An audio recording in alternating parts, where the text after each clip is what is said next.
एक दिन एक ब्राह्मण ने अपनी पत्नी को अपने बिना खाना खाने से मना किया ताकि कहीं ऐसा न हो कि वह बकरी बन जाए। इसके जवाब में उसकी पत्नी ने भी उससे यही कहा कि वह भी उसके बिना खाना नहीं खाएगा ताकि वह कहीं चीता न बन जाए। दोनों राजी हो गए। इस तरह काफी दिन निकल गए और दोनों में से किसी ने अपना वायदा नहीं तोड़ा। दोनों एक दूसरे के साथ ही खाना खाते थे। पर एक दिन उस ब्राह्मण की पत्नी ने अपने बच्चों को खाना देते समय उस खाने में से चखने के लिए एक कौर खुद खाकर देख लिया।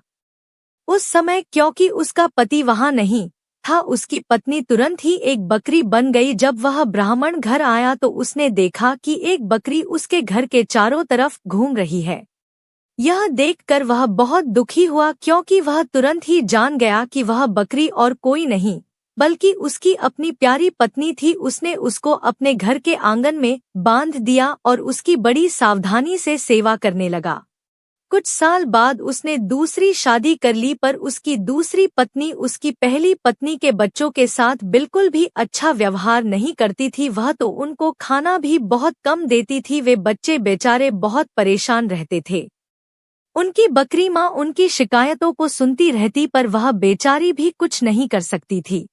उन बच्चों की माँ ने यह भी देखा कि उसके बच्चे दुबले होते जा रहे हैं, इसलिए एक दिन उसने अपने बच्चों में से एक बच्चे को अपने पास बुलाया और उससे दूसरों को भी यह बात बताने के लिए मान किया कि जब भी उनको भूख लगे तो वे एक डंडी से उसके सींगों को मारे। ऐसा करने से उसके सींगों में से कुछ खाना निकल आएगा जिसे वे खा सकते थे।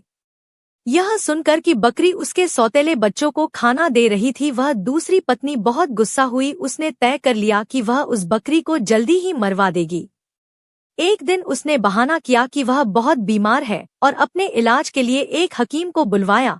उसने उस हकीम को रिश्वत दी और कहा कि वह दवा के तौर पर बकरी का मांस खाने के लिए कहा। उस हकीम ने ऐसा ही किया।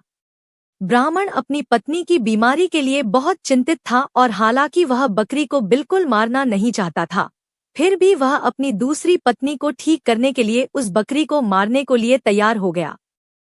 पर यह सुनकर उसकी पहली पत्नी के छोटे छोटे बच्चे बहुत रोए। वह बहुत दुखी होकर अपनी बकरी माँ के पास गए और उसको जाकर सब बताया।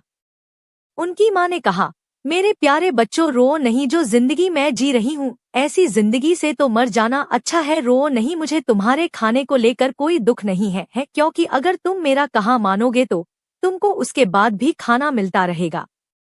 मेरे मरने के बाद तुम लोग मेरी हड्डियां इकट्ठी कर लेना और उनको किसी ऐसी जगह दबा देना जहां उनको कोई ढूंढ न सके। फिर जब भी तुमको भूख लगे तो तुम वहां आ जाना, तुमको वहां खाना मिल जाएगा।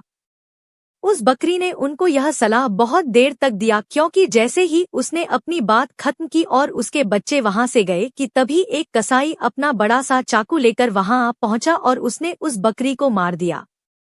उस बकरी के शरीर को टुकड़ों में काट कर पका दिया गया। ब्राह्मण की पत्नी ने उस बकरी के मांस को खाया, पर बच्चों को केवल हड्डियां ही मिली।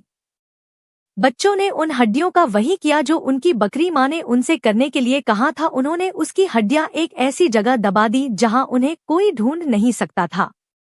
जब उनको खाने की जरूरत होती तो वे वहां जाते और उन हड्डियों से खाना मांग लेते और उनको खाना मिल जाता। सो अब उनको फिर से खाना रोज और खूब मिल रहा था। अब वे भूखे भी नहीं रहते थे। उनकी तंदुरुस्ती फिर से ठीक होती जा रही थी।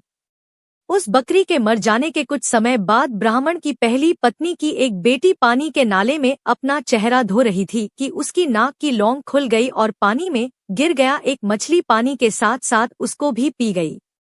अब हुआ यह कि एक मछियारे ने वह मछली पकड़ ली और राजा के रसोइये को बेच दी। रसोइये ने जब उस मछली को पकाने के लिए काटा तो उसको यह देखकर बड़ा आश्चर्य हुआ कि उसके अंदर तो नाक की एक लौंग थी। वह उसको लेकर राजा के पास गया तो राजा को भी उसमें रुचि हो गई। राजा ने अपने राज्य में यह सूचना पिटवा दी कि जिस किसी की भी नाक की लौंग खो गई हो वह उसको राजा से आकर ले जाए।